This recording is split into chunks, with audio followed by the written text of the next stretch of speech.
We interrupt our program to bring you this important message.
Good evening, everybody. Happy Friday. Welcome to Vikings Uncensored.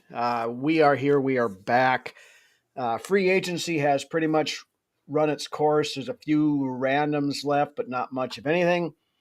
So Vikings did make some moves this week. We're going to talk about that a little bit. Then we're going to roll into looking forward towards the draft, starting off this week with the cornerbacks. The Vikings have done a very good job in free agency. Making it so the draft is wide open here. We're not tied into picking anybody at any one position. It truly can be a best player available, which is great when you've only got 4 draft picks. Good evening, everybody in the chat. Gary, Ant, Norsefius, Doc, Pop Punk Skull, a new name. Welcome. Rap, good evening, my friend. Haven't seen you around for a while. Great to have you here. Skull for Life Barber. Keecher BR, good evening. Delton Vincent, good evening. Hey, we got a lot of new names in the chat tonight. This is awesome. Good evening, everybody. To what you said, though, we did exactly what we wanted to do going into this free agency. We plugged all of our holes of need. That way, when we come to draft night, we can go best player available with basically every. It gives us a lot of flexibility. Yeah, it does. Bryson Rocket, Von Joyner, good evening, guys. Another couple new names. Love seeing the new faces. Love seeing the OGs, of course, as well. Hit that like button and subscribe, people. Yes. Follow us on Facebook. Follow us on YouTube. Follow us on Twitter X. All of those places. We're all over the place. And with that, let's get rolling, shall we here? Let's put a bow on free agency for the most part, I guess. Has pretty much come down to a trickle, I guess we can call it. Vikings did make some pretty good moves this week, though, signing four new players. Probably the two most important ones here. First, signed wide receiver Rondale Moore here a couple days ago. I love the signing. I like the signing. The dude has got a tremendous amount of potential. Still young. Injuries have been a concern. Freshman year in college was explosive. One of the best receiving years as a freshman. Rondale Moore, I love it. And it gives us, I believe, a better option at punt returner as well. Shout out to Norse, brought some of the boys over here. Appreciate that, Norsefius. Rondale Moore is a younger, I think, better upgrade over Brandon Powell. He's got a higher ceiling. Like he's like you said, he's still young. Rondale Moore's got a little Percy Harvin in him, I think. Yes, that's a good comparison. He's definitely a gadget type of player too. Yeah, Gary Rapp and I have been talking about collaborating for a long time, and we just have never gotten it to go. So one of these days it's going to happen. Josh, good evening. Great point. Yep. Best player available instead of out of legit needs. Right. And that it's something we haven't been able to do for quite a while, just, because of the situation we've been in. But yeah, I like the Rondale Moore signing. I was kind of disappointed when he came for a visit and then left without signing, but then he went a couple other places. And the fact that matters is that he came back and this is where he wanted to be ultimately. Yep. And I think with that, it was a deal. The Vikings are like, here's what our deal is. If feel free to go check out some other places. If you can get a better deal, best of luck to you. But the deal is here if you want it. And that's Ryan. Absolutely. I mean, this offseason's been awesome. I mean, we've spent more money in free agency than any other team in the NFL. It's like $244 million or something like that. It's a lot. And we still have $32 million in cap space. Yes. And then a lot of these contracts have good out clauses too, if we need to get out of them. The initial numbers look Dilton, yes. Personally, to thank the Bears for being a dumpster fire. Yeah, they were. Norsefius, we are going to do a show together one of these days. We just have not. We just haven't been able to nail it down, and going to have to do that here shortly. But yeah, the Rondale Moore signing again finish that off, and he hasn't returned a ton of punts lately, but he is fully capable of being a punt returner, and actually being a punt returner who's going to return the punt, not just freaking flag for a fair catch every goddamn time. So love the signing. He's our new wide receiver 4. Could potentially push Naylor for 3. I agree. So we'll see how that plays out in camp. But then the next guy here would be awesome if they could get Quentin. David, good evening, by the way. David, another new name here. This is an interesting one that I've heard some rumblings. Could somehow get Quentin Nelson from the Colts. Yeah, get the trifecta. Honestly, there's a reason why there's this cap that we have. We still have that $32 million. They what have is got that reason? They have got something in the works. Exactly. I don't know what it is. I've reached out to people that I trust. I don't have a ton of sources. I'm not going to sit here and pretend like I'm somebody that's well in tune, but I do have a few. Well, if you keep an eye on the sources that are out there putting out the information too, a lot of people don't do that. I mean, it's what we bring. Yeah, so. but there's something going on because they wouldn't have backloaded these contracts to create that cap space, for 2025 unless something was, I've heard. Yes. We've all heard the Sauce Gardner rumors, but Quentin Nelson is another. Yeah, if you basically bring the entire Indianapolis Colts interior offensive line and slap it in here. Complete the trifecta. And then you slap in Christian Darrisaw and Brian O'Neill on the bookends. Just shut it all down right now because no one's that is the best offensive line in the NFL right there.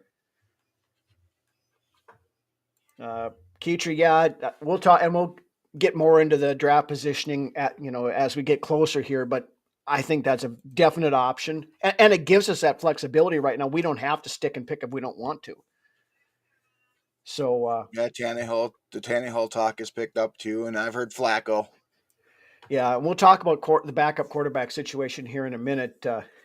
Pantheon, good evening, my friend. But let's finish off the last of the free agent signings here. The other big signing this week, cornerback Jeff Okudah. Highly touted. Reclamation project for Flores there on defense. Yep. He was top 5 pick, wasn't he? Third or something overall. Another great player from college, Yeah.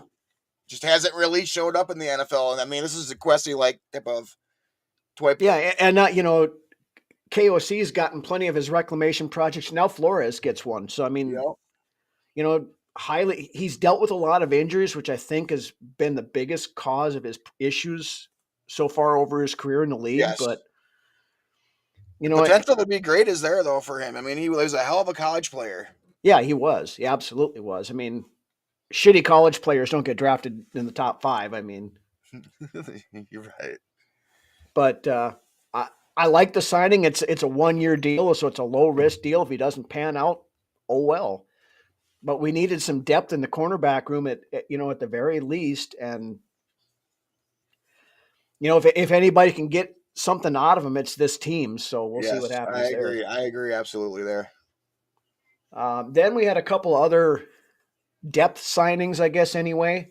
Brought back an old friend, linebacker Eric Wilson returns to the team as a backup. I always liked Wilson when he was here. Yes, me too. Had that great punt block and then the bloodied up visor. I mean, and Mm-hmm. he was a hell of a guy that you could switch in and out at the linebacker position. Yep. He's not, this point in his career, he's not a guy I want starting a whole lot. No, but he could definitely spot play.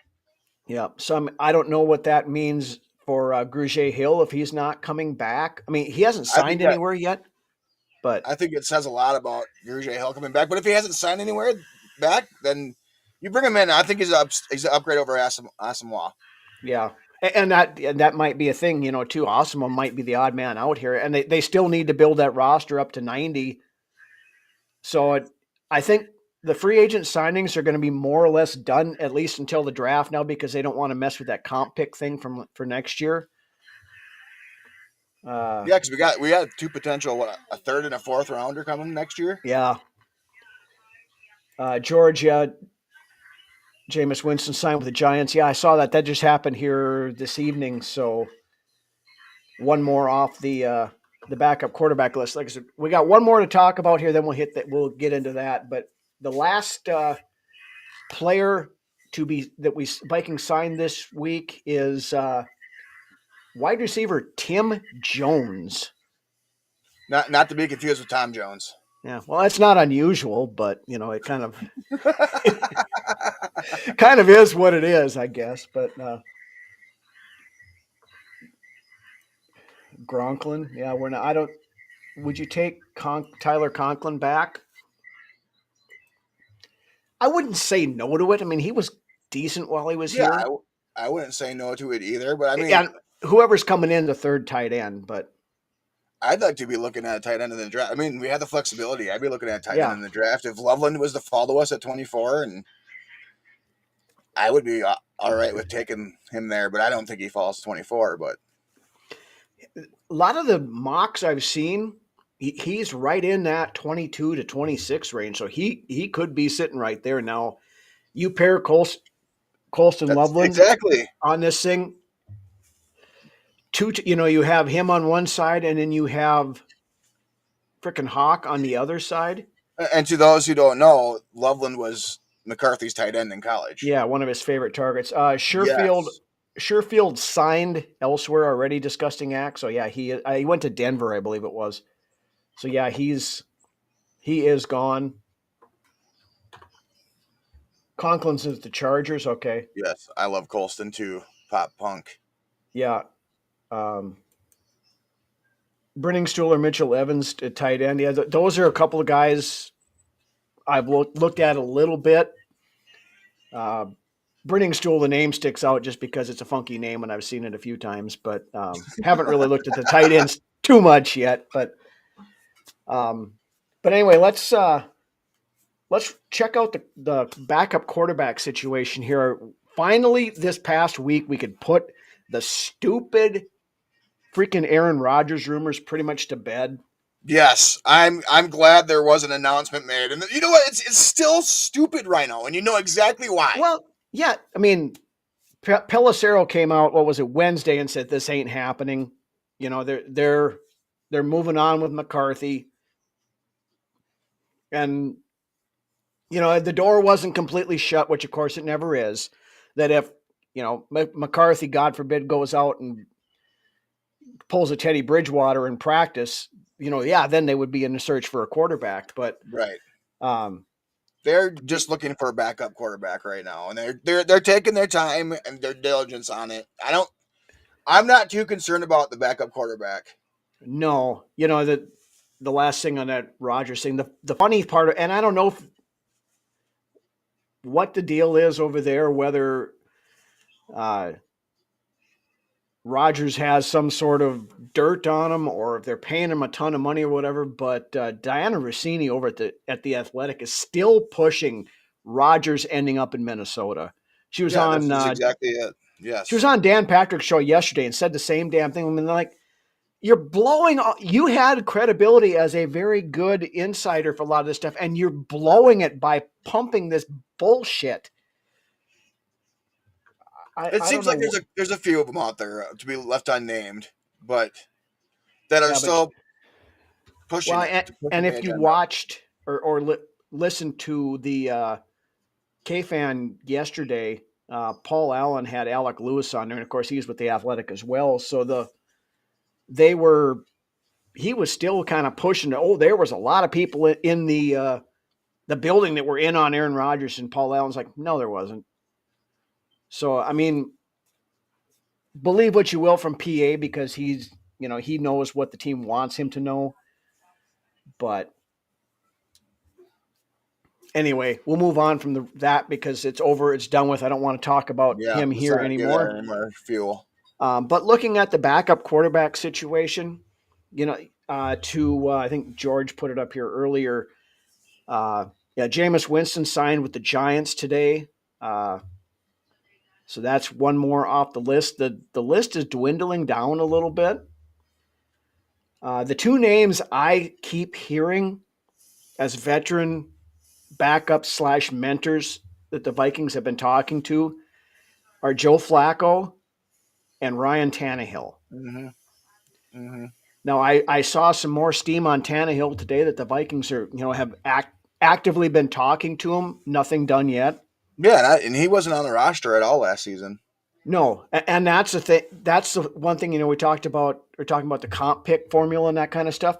Ryan Tannehill would not affect the comp pick formula because he didn't play last year. Go get him. Flacco would. So if you're signing Joe Flacco, you have to wait until after the draft. And you know what? And Tannehill's maybe a guy that you could keep around for more than a season. He's only 36. I mean, he's not. Yeah, Ant, you and I talked about this prior to the show. I really don't want anything to do with Drew Lock. The guy, he's a less interesting Nick Mullins, in my opinion. Yeah, my three would be Wentz, Flacco, and Tannehill. And preferably Tannehill. I think Tannehill would be a smart option. Tannehill played well when he was in Tennessee for the most part. He has well enough to win games. I mean, the guy has brought the teams to the playoffs. And Joe Flacco can do. I mean, Joe Flacco brought the freaking Cleveland Browns to the playoffs a couple of years ago. That's going to be 2 seasons ago now too, and he is getting pretty up there in age. Flacco's 4. When we played Flacco, he did not look very good. When we played Flacco, he didn't look good. I'm on board with bringing in Tannehill. I'm completely. That's my stance right now. I would love to bring in Tannehill. Yeah, Carson Wentz, I am extremely torn on. Because he, he's an NDSU alum, and I loved him coming out of college and stuff like that. But there's a reason. At this point, you're not asking Wentz to be a starter at this point. No, you're not. But you're looking for a mentor and a backup, and okay. And I'm, as much as I love Carson, loved Wentz in college and everything else, I don't know that you get that out of him because I get it. I understand that for sure. Yeah. He's bounced around a lot. I mean, can he go out and win you some games here and there? Yeah.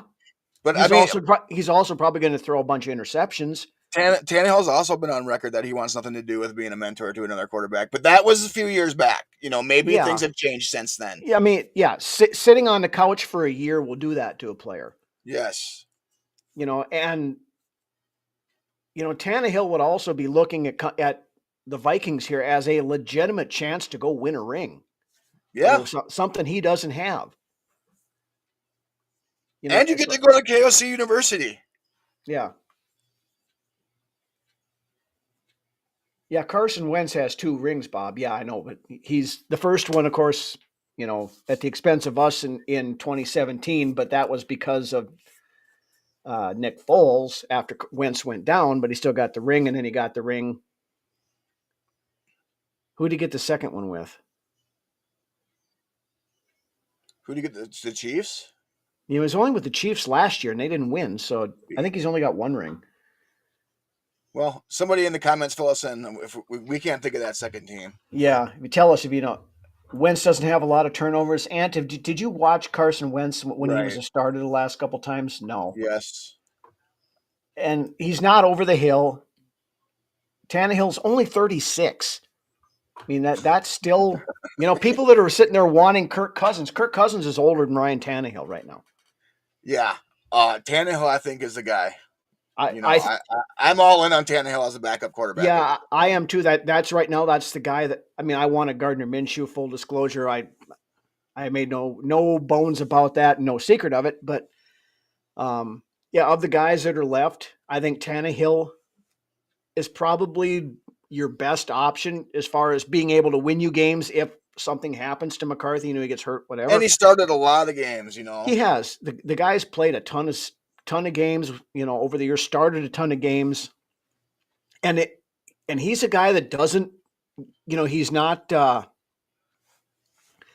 to be super careless with the ball. So no, and we've already seen what other quarterbacks that haven't done much in the past that have come here and done with this team within the last few years numerous times.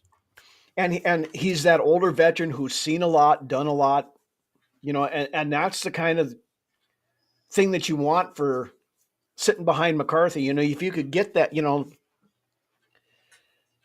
and the guy that's going to look at the clipboard, on the sideline and help McCarthy along as well, like during in game. And he's going to come in here as a backup quarterback and make $8 to $10 million a year, probably, to hold a clipboard on the sidelines and be that veteran voice. I mean, that's a hell of a gig if you can get it.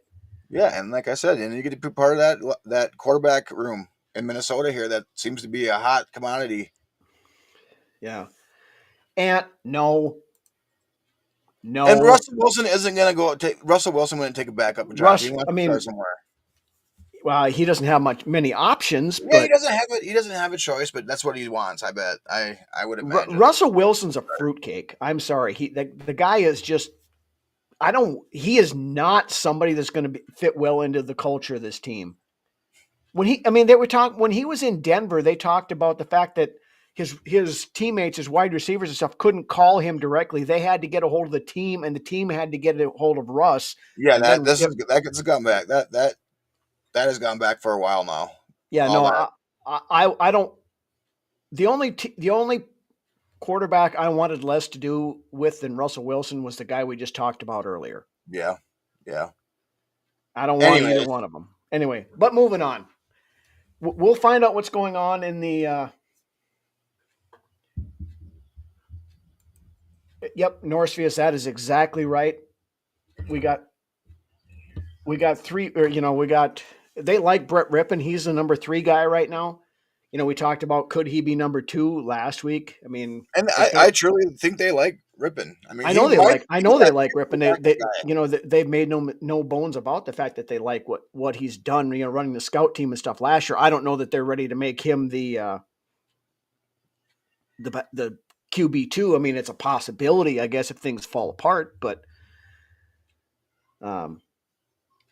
never really had weapons like here's. Most quarterbacks haven't had weapons like are here.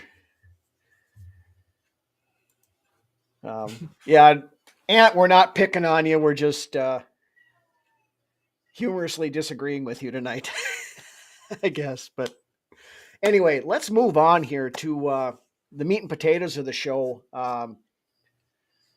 We're looking forward now to the draft, and Doc comes down to who's a better teacher, not a better player. Yeah, absolutely. Here, where's that? I'm going to put that up here real quick. That is a very good comment, Doc. I agree 100% with that. That's a great comment for sure. Yeah, it is. But let's roll into the cornerbacks this week. We're not going to look at every position. We're just going to look at positions that, still are a spot of need that the Vikings might be targeting. Like we talked about earlier, though, things have opened up a whole lot on what they could target during the draft, being we filled a lot of holes. But this week we're going to talk about the cornerback class. And realistically, this is a very deep cornerback class. There's a lot of good guys. You got a handful of them that are, right up at the top, but there's a lot of them that, they're going to be in those mid rounds, 3rd, 4th, 5th round that I think have a potential to be good starters in this league. Yeah, eventually at some point. But we'll start off with the big names, just to get them out of the way. Top of the list is Travis Hunter out of Colorado. We have Blutarski chance of getting Travis Hunter. He's going to be the first corner. I mean, whatever you want to call the guy. Travis Hunter might be the first player taken. That's just it. Exactly. It's. We'll see what Tennessee does. They may go Cam Ward. I think. They still have Will Levis. I mean, if you can get somebody like Travis Hunter and then turn around next year and get your quarterback. That might be what they do. But if that's what they want to do, if they want to give Levis another year, trying to. Yeah. Hunter's not making it out of the top 3. I'll put it that way. No. That would be a jaw dropper if he dropped out of the top 3 picks. Right. Now this next guy, he's kind of around the board a little bit. Most mocks I've seen is have him go in the top 10. I did see one a week or so ago about him actually falling to 24 and the Vikings taking him. And if that did happen, I would be extremely happy. That is Will Johnson, the cornerback out of Michigan. That's who I thought you were going to say there for a second. Yeah. 6'2", 202-pound junior. He played mostly outside man press corner, which, is what Flores ultimately wants to run. Instincts is what came out to me with that kid. Yeah, it is. Very high football IQ. Good ball skills. The guy plays the ball well. Yes. Yep. He doesn't. He's not one that's going to get burned on those double moves very often. The knock that I have on Johnson is his willingness to make a strong tackle.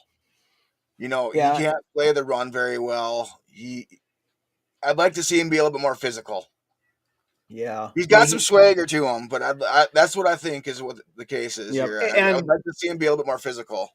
And that's kind of a recurring theme with a lot of these guys. It seems like they're trying to do the arm tackle, or they're doing the dive tackles, not wrapping up. A lot of these college kids are kind of grabby coming out, so you got to keep an eye on that. Before I do get into this a little bit further, I want to do full disclosure on it. Some of the stuff we're going to talk about tonight is stuff that, the ones that we have actually done tape watch on, and we're also pulling some of the scouting reports from NFL Draft Buzz, so I just wanted to give them a shout out. They have great write-ups all the time, so I tend to use those guys a lot as, kind of a primer for some of this stuff. So I wanted to make sure we credit them for some of this stuff too, because some of this does come from them. So, Will Johnson. I mean, if you could land him at 24, you knock over children, old ladies, people in wheelchairs, and everything else trying to get up there to get him. I like him. He's going to be a great pro, I think, but I think he's going to be gone a lot earlier. I don't know. I question his physical game. That's what went off on me on tape. His run support. But yes, as far as being a cover guy and being able to make plays on the ball and instincts and play, hand skills, I like it. It's just I'd like to see a little more. Yeah, and that's it. He's more of a cover guy than he is he's not going to be the best guy coming up and run support and that kind of stuff. But Norsefius, we'll talk about him in a couple minutes. I have him on the list. So Blunt here has it. Yeah, anyone close to Antoine Winfield sounds good to me. There's a guy that we're going to talk about here that reminds me a lot of Winfield. Yeah. But now the next guy out here, this might be my favorite, or he's one of my favorite cornerbacks in the class, and that's Jahdae Barron out of Texas. This guy. He's a little bit shorter. He's 5'11", 200 pounds. He's a senior. Plays both man and zone. This is the guy I would love to have. I don't know. See, this is where I think Barron is above Williams, I think, at this point. Yeah, I think he's a more complete player, because he will come up and play the run more. I mean, he won the Jim Thorpe Trophy back in this past year. He had 5 interceptions and 11 pass defenses in 2024.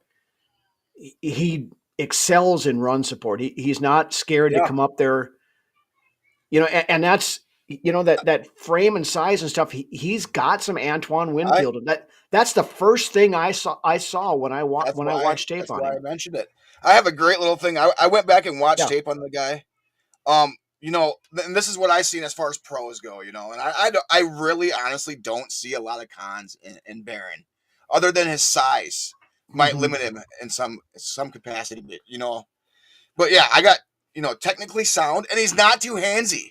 The dude can make play without being grabby. Yeah, he's one of the few off this list that isn't, he doesn't. You're not going to see him grabbing jerseys. That's a big thing that popped to me on tape. Because the dude plays well, like without having to use his hands. He has, smart physicality, not afraid of contact, a great tackler. Looking to go out and make the tackle. Athletic. He plays to the football with his eyes and his hands, wants to make a big play at all times. Yeah. This guy just screams big play potential.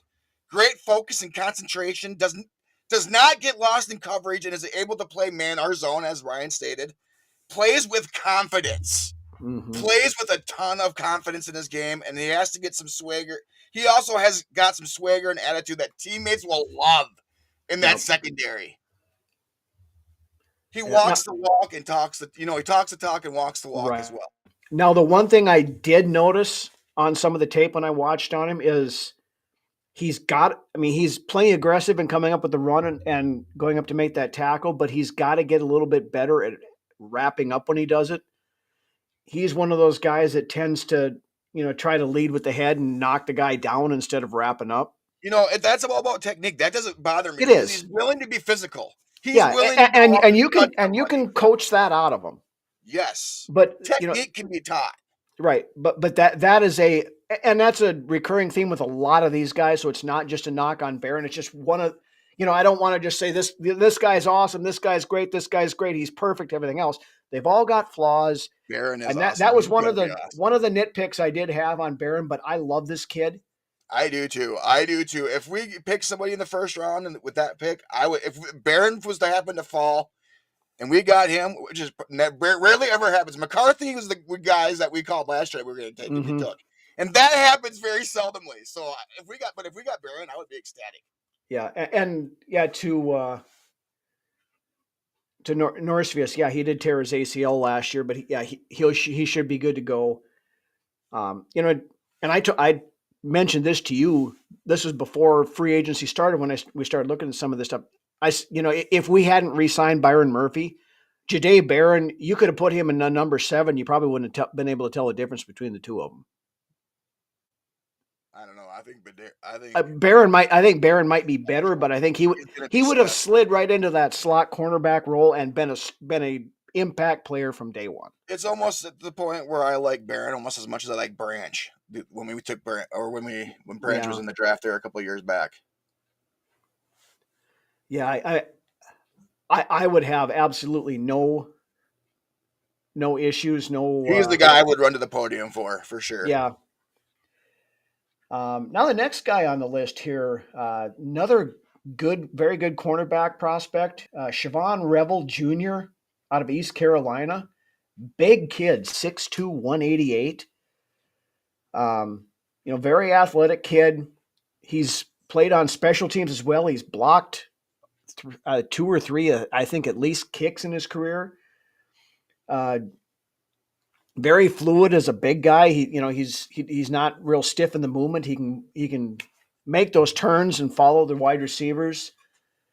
Ball skills have gotten better. When he first started, he didn't have the best ball skills in the world, but he's gotten better, and he's made some impact interceptions the last couple of years. I know at least one pick six. He's a guy that can get a little grabby though. And then he also tore his ACL back in September, so he's one that again is coming back from injury. George, good evening. Tell your daughter happy birthday from Vikings Uncensored. That is awesome. Exactly. Hey, Ant comes in with a great comment at the bottom. But yeah, and that's another thing. The Vikings love players that are position flexible, and there's another guy that we're going to be looking at next week that's position flexible as well. Mm-hmm. That I but love. Yeah, on Siobhan Revel, he's more of a zone guy than a man. So I mean, take that as it will.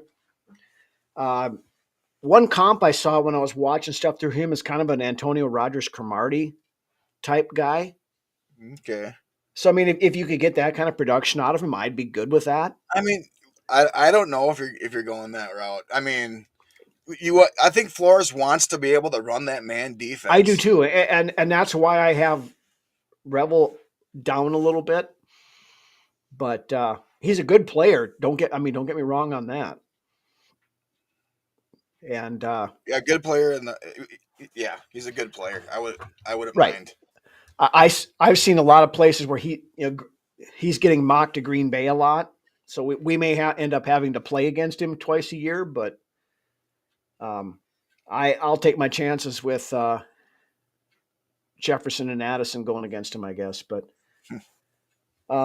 next guy on the list, this is another guy that I really like, Benjamin Morrison, cornerback out of Notre Dame, 6'1", 190. He's a junior. Yes, he's got a good wingspan. Yep. Now they called him the human seat belt. I've seen in a lot of places. I mean that's how good he is in coverage. Yeah, this guy could be a steal if he falls. Yeah. Well, it's not going to be falling. He's probably going to go because he's got some injury That's issues. Just it. He injured his hip last year and missed a good portion of the season. So that's keeping him from being up in the same stratosphere as Will Johnson and Travis Hunter. Yep. But Morrison, I mean, before he got hurt, he was considered one of the, if not the best cornerbacks in FBS. Yeah, whoever he goes to is going to get a good player. 9 interceptions. Yep. Had 9 interceptions in his first 2 seasons. Yes. I think he played 4 games, was it last year? So of course, 6'1" cornerback that can move. Yeah. He's a smart kid back there, very quick to process. Good leadership skills too. Yep. Ball skills are awesome. I mean, he's one of those, another one of those guys that, you can't really beat on those, those double moves and technically sound too. Yep. And here's 2 years ago, 2023 season, he is one of the only players in college football that shut Marvin Harrison Jr. down. Yeah. So, I mean, that says something right there. Norsefius, I have him on the list. We'll talk about him in a little bit. 6'4". Wow. Yeah, he's a big kid. We'll get back to him though in just a minute. Next guy on my list I have is I'm not quite sure how to say his first name, Azariah or Azriel, whatever, Thomas from Florida State, 6'1", 191. He's another man press guy. You'll notice I kept most of the guys on this list as the ones that are fit better in man coverage, just because of what we talked about. Yes, good. But this kid, he's another one, and this is one I didn't do a whole lot of tape on, but big mobile dude, really good at using the sidelines. And there's a couple guys in here that are really good at that. And the boundaries. Yep. This is another guy like you talked about with Jahdae Barron earlier that's willing to come up and lay the wood and run support, which I think is a big deal.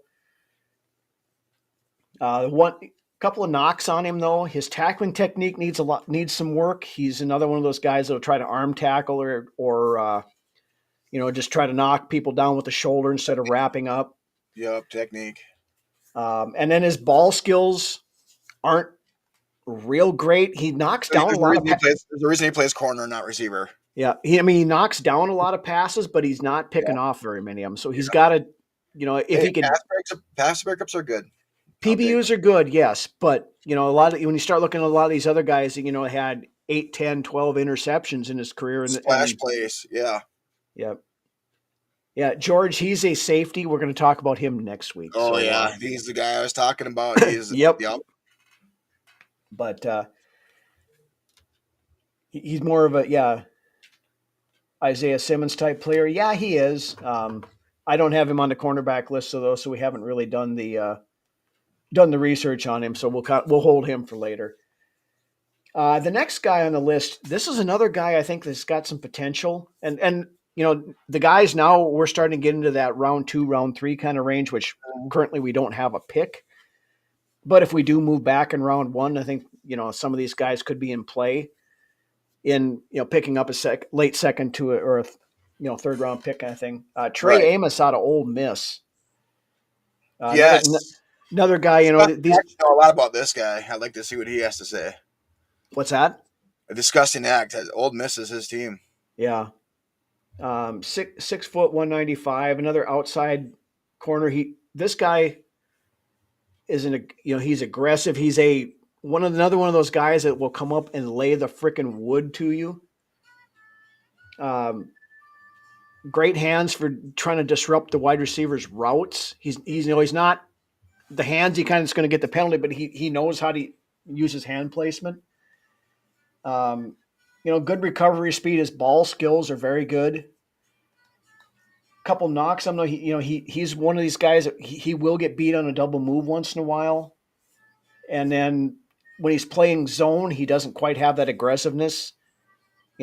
So there tends to maybe let the hole in the zone stay open a little bit more than he maybe should. He's a little bit more coaching. Yeah, a lot of it's technique, and being confident in that, and that's the thing. He seems to hesitate a little bit. And then,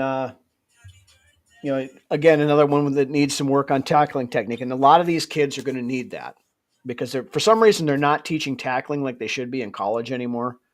Right.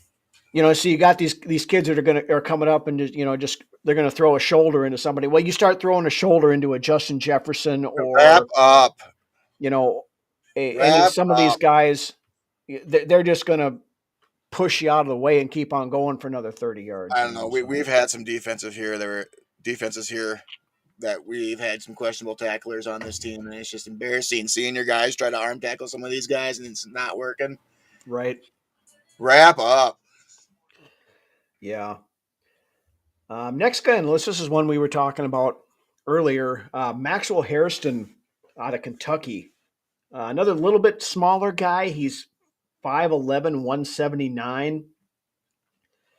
Another guy that's more of a zone cornerback than he is man. So I think that maybe drops him down on the Vikings' radar a little bit. He's got good closing speed for coverage kind of things, good change of direction, recognizes the routes pretty well. He is aggressive. He doesn't let, for being 5'11", he's kind of got a little bit more of that dog in him. He doesn't let the big wide receivers bully him around, like some of these smaller cornerbacks that end up with it, but physical. Yep. Well, there it is. Discussing Axe take on Amos. Yep. Yeah, absolutely. And I think Amos is a definite target for the Vikings. I haven't watched a ton of tape on him yet. I did watch some though, but I did like what I saw out of him. Yep, a little bit I watched. I like too. Yeah. Finish up on Hairston. Again, size is a little bit of a concern. He's not only is he a little shorter, he's also pretty thin framed. He's only 179 pounds. I maybe in the late to mid to late rounds on this guy for me. I know he's a little bit more touted by some people, but his size is a concern to me too. Yep. And then he's a wiry guy. He's wiry. Wiry. So you're like crepes. Yes. No, that's French. Wiry is Scottish. Not French. He's Scottish. Scottish. He did have a shoulder injury, so there's a little bit of a concern there, and he can be a little bit too aggressive. He'll jump a route and can get burned on that kind of a thing. and tackling with him is an issue as well. But yeah, the next guy here on the list, this was one Bloody I forget. Welsh. What's that? Bloody Welsh. You bastard. George got the reference. So here's the next guy on the list. I forget who brought him up earlier, but Darian Porter out of Iowa State, the big bastard. Yeah, this would be a good. This would be somebody I'd be liking to look at there, and somebody that might be there where we stand right now as far as picks go. Yeah. Again, he's like 6'3", 6'4", 197. So he's a big dude. Yes. Outside man, he's man press corner, so he fits that bill. The guy is a burner. He's a former track star. He's got really good ability on tracking the ball and his timing. He's got 5 career block kicks as a special teamer. So, I mean, especially if you get picking somebody in the 4th, 5th round, that's key right there. Yeah, I would love to snag this kid. Yep. He's keeps his pad level low when he's going into tackles. So, I mean, that's where some of these guys go in too high, or, he's got that. But when he does that, he does tend to lead with the shoulder again, like we've talked about with a lot of these guys. Mm-hmm. And he's still fairly raw cornerback. He hasn't played it a ton. He's only played cornerback a couple of years. So So he's still got room to learn there. So I like him. A developmental thing for Flores. Yeah, that would be one of those new toys for Flores to play with. That you probably wouldn't see a lot out of him this year. He'd be a special teams guy, like we talked about with the block kicks and everything. But he's a guy, that in a couple of years could definitely step in and be a massive contributor, I think. But oh yeah, I agree. Next guy on the list, Denzel Burke out of Ohio State. 6'1", 193, another outside guy. He's very good at disrupting things up at the line of scrimmage, getting that initial bump off on the wide receivers. Good on his footwork. Of course, pretty good size. Comes up in the run really well. Can play multiple schemes. He plays special teams. He's got to trust his instincts a little bit more when he's playing man. Kind of noticed that a little bit with him. Not much as far as, the interceptions and things like that have gone. He tends to gamble on stuff a fair amount, but he's not coming down with it when he does that. So that's a little bit of a concern. Okay. But I don't know if you've looked much into him or not, but no, a lot of these guys closer to the end. I got like the top 5 guys. Yep. Yeah, and some of these, there's a couple of these guys, and next guy here is one guy that I have looked at and I like a lot later on here in the draft. Zy Alexander, the next kid, 6'1", 192 senior out of LSU. Now, again with our cornerbacks guy being a former LSU coach, there's a tie here. Yes, there's a tie there for sure. Yeah, a link. Alexander started out in FCS. He played at Southeast Louisiana State for a while, then transferred to LSU. He actually played quarterback in high school, which is you see some of these guys that have switched to cornerback, and the ones that have played quarterback, they have that ability to diagnose what the quarterback is doing. They see the field in a different way. Yep. Yeah. But this is one kid that you don't really have to worry about the tackling, like we've talked about some of these other guys. His missed tackle rate over 2,500 snaps was only 7.5%. So this guy can wrap up. He can tackle. He's very physical. He'll come up and play the run, without any hesitation. Like we talked about, being a former quarterback, he can diagnose the plays very quickly. He's very smart at that point of things. over his career, he had 13 interceptions, 2 of those coming for pick sixes. He had an ACL in 2023 and a concussion in 2024, so there's a little bit of medical stuff there with him. He doesn't have that burner speed at the end, but if you can keep the coverage right, you don't necessarily As long as you need play that. coverage long enough, then yeah. And another one thing he needs to work on his hand placement a little bit. Another one of these guys that can get a little bit grabby, but he's a guy I think the Vikings are going to have an eye on. Okay. So, keep that name in mind as you get into the mid rounds. He's projecting in that probably 5th roundish area, I think. Next couple of guys here. Now, this one here, I fairness on this one. Brian, good evening, my friend. Ted and Glover's guy. Which one's that, Ant? I didn't see which one. LSU was DBU before wide receiver U. Yeah, it was. A lot of good players that come out of that LSU defense over the years. This next guy, I honestly have not watched any tape on him, so I'm falling back on NFL Draft Buzz on this guy 100%. But Noel Williams out of Cal, 6'1", 200 pounds, 14 career interceptions. Out of Cal? Out of Cal. Yeah, that's a Bynum came from Cal too. Yeah, excellent route recognition, very competitive player, versatile scheme. He's got that playmaker to him. He does struggle against kind of the quick releases a little bit and doesn't have that elite recovery speed to catch up if he does get burned. Okay. His downside is missed tackles. 19, whereas we talked about Zy Alexander was at 7.5%. He's at 19.4%. Significant difference. And he tends to take not great angles coming up and run support. So he's another one of those guys that, he can probably sit back there and get you a handful of interceptions during the season, but he's going to struggle against the run and some of that other stuff. So I'm iffy on him. The interceptions are nice, but you have to have a little bit more of the complete stuff in there. I love the Shane Falco references tonight.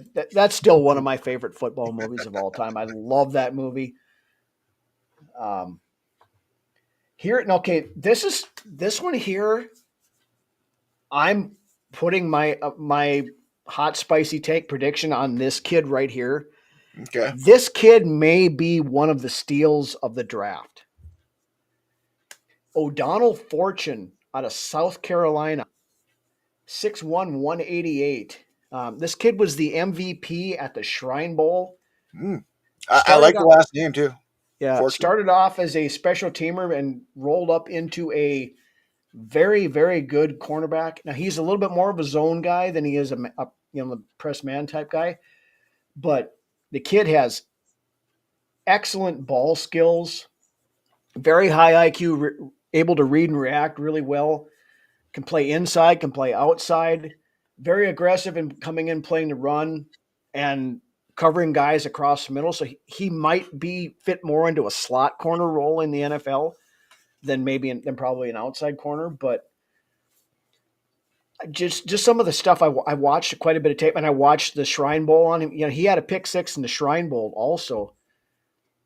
Anybody the Ohio guy, State is what's that? Guy. Yeah. Anybody Ohio State is Ted's Anybody guy. Ohio State, yeah. But keep an eye on O'Donnell Fortune. I like this kid, and I think he's got the potential to be a very good pro. That's a name to write down then. Yep. Got 2 more guys on the list here. The next guy, Dorian Strong, out of Virginia Tech, 6'1", 185. Another guy. There's a lot of these guys that have got really good ball skills in this class, and that's why it's such a deep class. A lot of it. Another guy that's good on the short to intermediate stuff, so maybe transfers more to a slot guy in the NFL. Prone to getting burned deep, though, so that's that's another thing where I don't know that you You might be able to coach it out of him, but yeah, it's one of those things where you don't want to see a lot of that. No, he's better off covering those short to intermediate routes. So that's kind of one of the basic things you want out of a cornerback is somebody that's going to be able to cover, the length of the field if called upon. Right. Yeah. So I mean, you don't want to play him on the outside, I don't think. And I don't think he's got starter potential there anyway. He can probably be a slot guy somewhere, but he has trouble. He tracks the wide receiver more than he won't get his head turned around and stuff like that. So there's some of that stuff deep that there's a fair amount of red flags on there, but so he's a guy I think Minnesota probably stays away from unless you think he's a developmental guy that you can work on. But yeah. Then the last guy on the list I have is Kobe Bryant out of Kansas, 6 foot 180. Another ball hawk. He's got 13 career interceptions and 22 pass breakups. I actually did watch a little bit of film on this guy, so yeah. Yeah. He's one of like you talked about there. He's a guy that plays with confidence. He's got that swagger. Yep. He's got good closing speed to catch up if he does get out of position. A little bit more of a zone guy probably than a man guy, but he will play both. O'Donnell Fortune, yeah. Yeah. Dirk Diggler. And you remember what I told you earlier today on the Gallerhorn? The frickin' Ohio State running back room has filed a cease and desist and a restraining order against you for as much as you're drooling all over them there. All in great fun, Ant. I'm just giving you shit, but but with Kobe, he's a guy that's a little bit another one of the wiry guys. Wiry. Yeah, he can be a little over aggressive in coverage. Takes a lot of risks. Yep.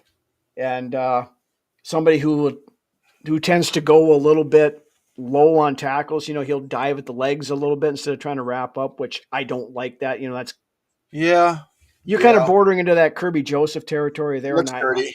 Looks dirty. It looks dirty, even if it's not. It does. So you'd have to get that out of him. And he does tend to struggle a little bit more against some of those big physical wide receivers. So, he's a guy I think that probably pegs in more as a backup, at least early on. But that's all I've got on my list today. You got anybody that I missed or? No, I think that is pretty much everybody I could think of. Yeah. So I mean, like we talked about, it's a very deep class this year. And I think the Vikings will come out of this draft with at least one of these guys. Oh, I agree. It depends on if we decide to take one early, if we take one of these guys later on in the draft. But like I said, the three cornerbacks, or I'll give you four that the Vikings too early and too late. Early on, it's either going to be Jahdae Barron or Benjamin Morrison, and late it'll be Zy Alexander or O'Donnell Fortune. Put those down as my picks. Write that down. One of those four at least will be a Viking, I believe. I don't think they'll take multiple, so we'll put one of those four. But with that, we are going to roll into next the first edition of this year's mock draft roundup, where we take a look at what the experts, quote unquote, are or who they're pegging to the Vikings in the first round. So without any further ado, keep rolling, rolling, rolling, though the streams are swollen, keep them doggies rolling right.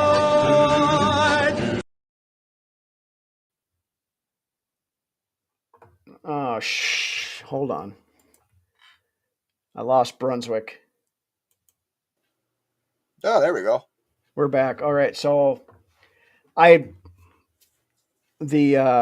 whatever reason, the screen's not coming up, so I don't have the cool graphic to put on here this week. I'll have to work on that for next week. I apologize, but we'll just go through them and talk about them as we come to it.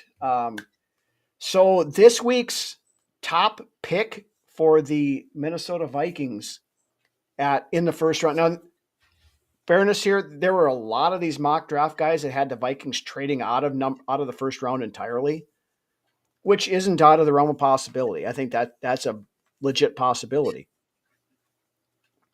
But this was the guy that was pegged most. It was 1, 2, 3, 4, 5, 6 people of the, at least from well-known outlets. We're not going from Bob's Mock Draft Emporium or anything like that. But the top pick this week is Malachi Starks, the safety out of the University of Georgia. He was pegged to us by Marco Enriquez of Pro Football Network, Walt Trapinski of Walter Football, Joel Klatt of Fox Sports, Mike Renner of CBS Sports, Reese Decker of Pro Football Network, and Josh Edwards of CBS Sports. So I don't know. A lot of people look at that Georgia safety and think, "Oh no." Mm-hmm. Yeah, there's a little bit of sphincter clenching there, but I've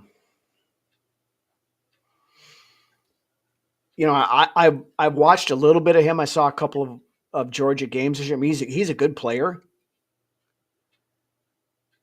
Yeah. But and safety's definitely in play. But and they rave about him over there in Georgia. They say, they rave about everybody down there. But anyway, the next guy that came up on the list, and this was a guy we talked about earlier, and a guy I would be extremely happy about. Yes. Jahdae Barron, cornerback out of Texas. Yep. The Yahoo staff mock gave him to us this week. Yeah, I would be elated if that came to fruition. Yep. Next guy on the list, Jihad Campbell, inside linebacker out of Alabama. Not happening. Rob Rang from Fox Sports gave him to us in a trade back to 31 with Kansas City. Yeah, I don't see that happening, but I don't either, because we've already got Ivan Pace and Blake Cashman. You're not going to waste a first round pick on a guy that's going to be a backup. No. I mean, well, we did with Dallas Turner last year, I guess, but I think there's other players that would be more impactful at that point than getting an inside linebacker. But yeah, I agree. I wouldn't be too high about that pick. I would just keep training back if that was the case, if we were going to take him. Yep. Then the next guy on the list, Xavier Watts, the safety out of Notre Dame. Michael Peterson from SB Nation gave us it. Starks won't be there at 24. Yeah, he very well might not be. I'm just going by what everybody had as mock drafts for this week. So exactly, Proto. Yep. Best player available. Exactly, and that's why we're going to get some of the stuff here. Xavier Watts. I mean, you draft a Notre Dame safety to replace a Notre Dame safety. I mean, yeah. Watts is a good player. He is. And we'll talk about him again next week. Like I said, we're going to do the safeties, but here's the guy. This was the second most this week, and a guy that a lot of the people in the chat have brought up tonight. Nick Emanwari, the safety out of South Carolina. Would love it. This guy's up on my top 5 guys. I would like at that number one. One pick. He is a hell of a player. We'll do more of a deep dive on him. Yep. Next week with the safeties. Right. Daniel Jeremiah from NFL Network, Anthony Pasiola from Pro Football Network, and Marcus Mosier from the 33rd team give him to us this week. Barron might be there at 24. I think he probably will be, Ant. I mean, right, at least right now, it looks like it. Now when he gets his pro day and stuff.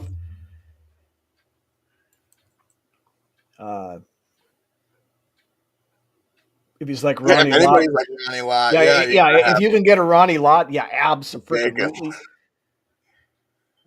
Watts is a Nebraska kid who'd probably love to come here. I'd be okay. I like Watts. I think he's a very good player. But we'll see where we get from there. The next guy here, this is a guy I've seen a couple of times. Now, there was only one this week, but Tyler Booker, the guard out of Alabama. Fucking massive belly. This Massive guy, belly man. yeah, I like this guy. I do too. Guy. I mean, he's a big bad man. Exactly. And something that we would need on this offensive line. Something that we haven't seen in a long time. Like speaking of just kind of an aside on that, we've talked about how we need that nasty on the offensive line for a long time. Go listen to Ryan Kelly's Zoom he had. I mean, Kelly's got that nasty in him. Yeah. And I think that's going to pay dividends. If we get Booker, man, I would love it. Yeah, and him and worry over Watts. Yeah, I would do that as well, but we're just looking at who's available here. Booker's a guy that you could plug right in day one. Yep, at that absolutely. You put him in at left guard, and away you go. And just a road grader, grader over lineman. Mm-hmm. Now the next guy here, this is a guy who the Vikings actually have coming in on a top 30 visit, and they were at his pro day here earlier this week. Derek Harmon, the defensive tackle out of Oregon. Yeah, I'd be all right with that. Yeah, I'd be all right with that. I like me some Kenneth Grant too, but Grant would be my first pick at defensive tackle if we go that route there. But yeah, Harmon's a very good player, and I wouldn't be disappointed. I think Harmon's a little bit more day one ready than Grant is. Yeah, Harmon maybe is a little bit more position flexible. I think Grant's Grant's that inside guy. Grant's your prototypical nose tackle type of guy. Yep. Which we really need. I mean, and no knock on Harrison Phillips. I love Harrison Phillips, but his pass rush game needs a little bit of work, though. Grant's does. But anyways. Right. Next guy on the list here, another interior offensive lineman who, through the Senior Bowl and everything else, made himself a ton of money, and that is my guy Gray Zabel out of North Dakota State.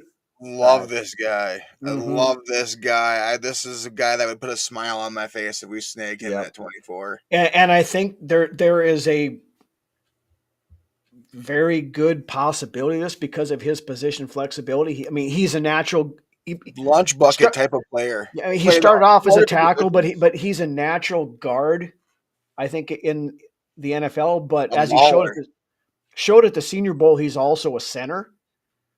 So he could be a guy that you would bring in, you plug him in at left guard, but he's also the backup center to Ryan Kelly and potentially moves in there in a couple of years after that. I think he has superstar in this, a long time player in this league written all over him, and just a lunch bucket type of guy. Yeah, and he's got that mean streak to him too. I mean, he's a great kid, but he's got, when he puts the helmet on and goes out there, he's looking to frickin' just obliterate people. Yes. So yeah. He'd be a day one starter too. You just plug him right in. Yeah, absolutely he would. They'd plug him in at left guard and away you go. Then the next guy, another one we talked about earlier tonight, Siobhan Rebel Jr., cornerback from South Carolina. Mike Bann from NFL Network has us trading back to 31 again with Kansas City and taking him there. I don't know. I mean, unless we truly covet Rebel, you trade back again and you get more picks. Yeah, and like I said, the interior offensive, the interior defensive, the interior linebacker. Excuse me. Right. From earlier, same thing with him. Yeah. Unless you really covet those two guys, you trade back again. Right. And I'm not knocking. I think Rebel's a very good player, and I think he's going to be a good player in this league. But I don't think he really fits the Flores scheme. He like I said, he's more of a zone guy. Not to say that you're not going to, I mean, because Flores has played a ton of zone, but he's playing it because he doesn't have the guys that he wants to play. Right. Man. Bingo. So, discussing Yak, he deserves a chance to play tackle. I mean, he played tackle at NDSU. Yeah. I mean, he played everywhere, but I mean, he was primarily a tackle, but his arm, he's got a little bit of the shorter arm kind of thing, that they tend to want to move those guys into playing guard. And I think as a tackle, he's going to need some development, I think, in the league. But like Lance said a minute ago, as a guard, you put him in day one starter. This is it. Pro Bowl type of tackle, Hall of Fame type of guard. Just throw the jacket on him right away, But I'm just saying, Yeah. I'm not going to quite go that far yet, but the point well taken. Yes. Yes. Then the last guy we've got on the list tonight, and this one gets the award for the "What the fuck are you guys talking about?"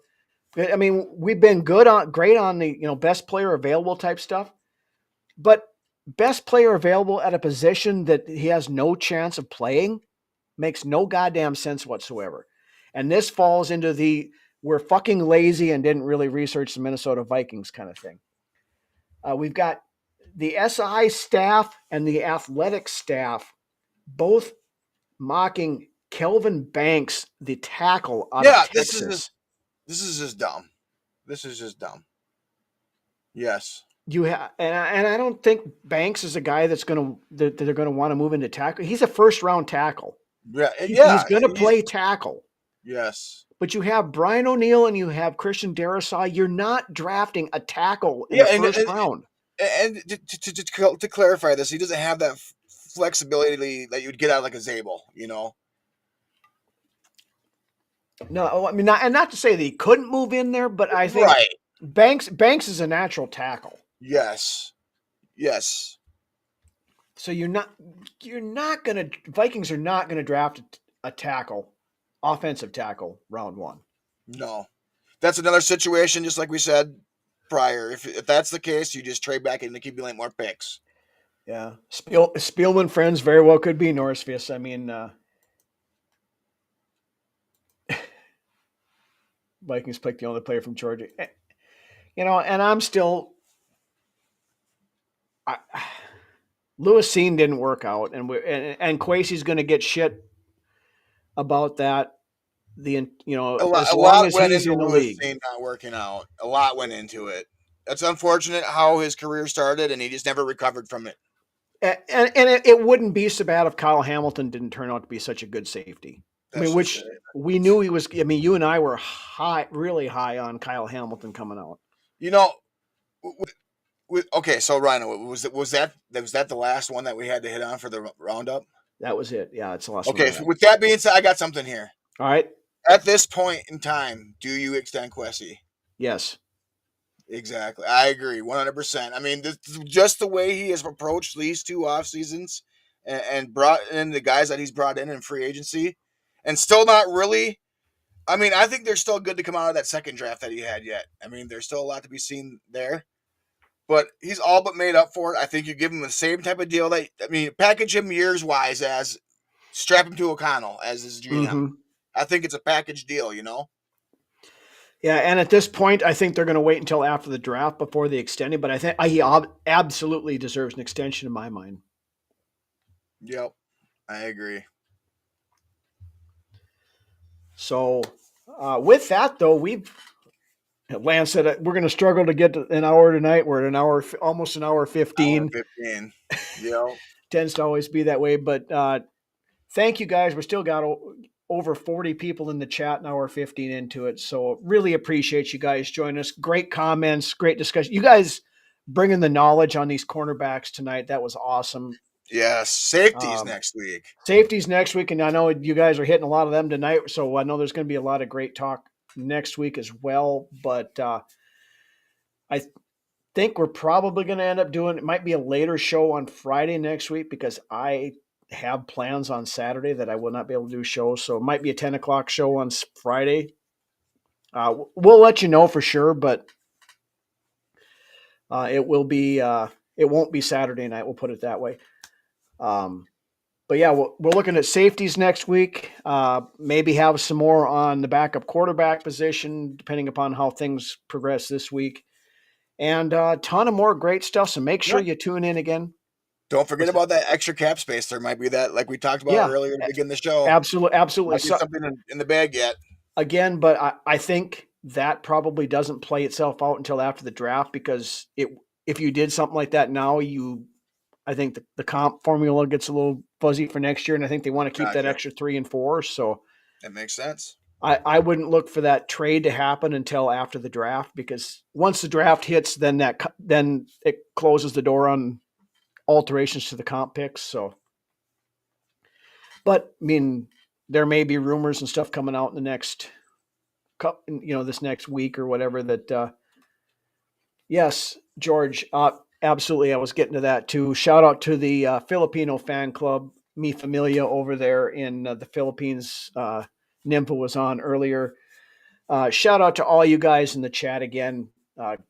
The OGs. We had a ton of new people in here tonight, which is awesome to see. Always love that.